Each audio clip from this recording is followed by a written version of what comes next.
प्रदूषण ही आजच्या काळातील एक मोठी समस्या आहे. पर्यावरणातील हवा, पाणी आणि माती यांची गुणवत्ता खराब होणे म्हणजे प्रदूषण होय. मानवाच्या चुकीच्या कृतींमुळे ही समस्या दिवसेंदिवस वाढत आहे. प्रदूषणामुळे पृथ्वीवरील जीवन धोक्यात आले आहे. त्यामुळे प्रत्येकाने या समस्येकडे गांभीर्याने लक्ष देणे आवश्यक आहे. हवेचे प्रदूषण हे सर्वात सामान्य प्रकार आहे. कारखान्यांतून निघणारा धूर, वाहनांचा धूर आणि जाळलेल्या कचऱ्यामुळे हवा दूषित होते.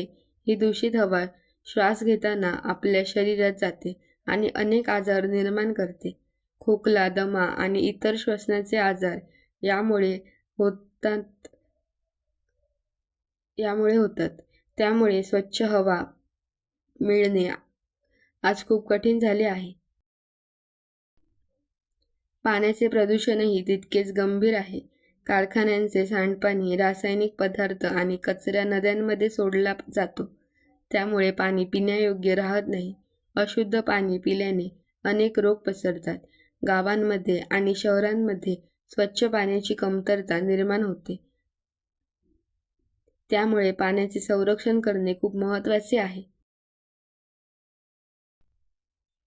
मातीचे प्रदूषणही वाढत आहे. शेतांमध्ये वापरल्या जाणाऱ्या रासायनिक खतांमुळे आणि प्लास्टिक कचऱ्यामुळे मातीची सुपीकता कमी होते.